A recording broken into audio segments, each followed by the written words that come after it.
So I'll demonstrate how I am threading each heddle as soon as I can find a good camera angle. And I want to mention before I get started, I figured out from my weaving pattern how many heddles I needed per shaft, and I made sure before I started threading that I had enough heddles on each shaft to complete this particular weaving pattern.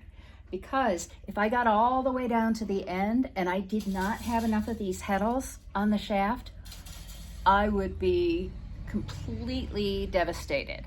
I would essentially have to unthread all the work I did threading those heddles. I would have to take shafts out of the loom and add more heddles, put the shafts back in, and then rethread every single heddle. So let me see if I can get this camera at a better angle. All right, so right now everything I'm threading is on shaft 1 or shaft 2, and that still isn't a good angle. So you can see I've got a group of now 3 threads coming from this particular dent in the reed. The darker threads always go on shaft 1, and the lighter threads always go on shaft 2. So I just did a dark, now it's time to do a light, and I'm doing this one-handed, so bear with me. I'm just grabbing the end, folding it. This is much easier to do with 2 hands. And then pulling it through the eye of the heddle. And this is really important too. Remember that if I get a cross thread, my weaving pattern is going to become a disaster. So after each, there we go, heddle gets threaded, I pull the remaining threads all the way through. So I'm going to repeat this. I'm going to set the camera out of the way, the phone out of the way, so I can do this fast, and then I'll show you how I check.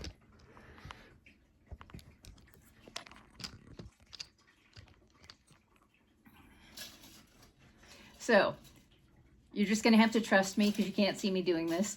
I am grabbing all 4 threads, 2 dark and 2 turquoise, from the next dent over, pulling a dark thread through the heddle on shaft 1, because that's what my pattern says to do, pulling the next one, the turquoise, through the heddle on shaft 2,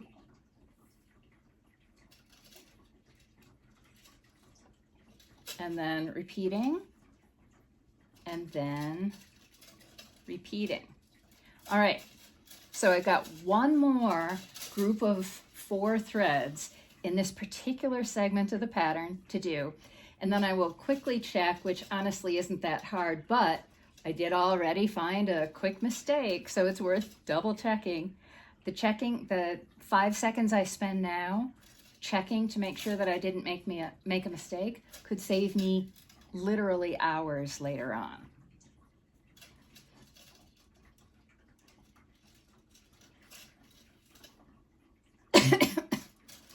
Alrighty, and so now I have completed one repeat. There we go. One repeat of dark, dark, dark, dark, dark, light, light, light, light, light. And I can quickly see just from pulling down on the threads that all my dark threads are going through heddles on shaft 1, and all my lighter threads are going through heddles on shaft 2, which is exactly what the pattern calls for. So now I'm going to tie a loose knot in these ends so that, again, if kitties go on the rampage, nothing bad happens.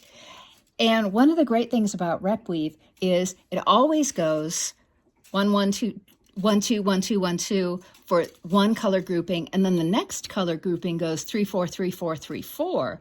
So it's actually it's a pretty quick threading. It's not that complicated, and it's really easy to see if you've made a mistake. So that is the long, slow process. That is threading the shafts.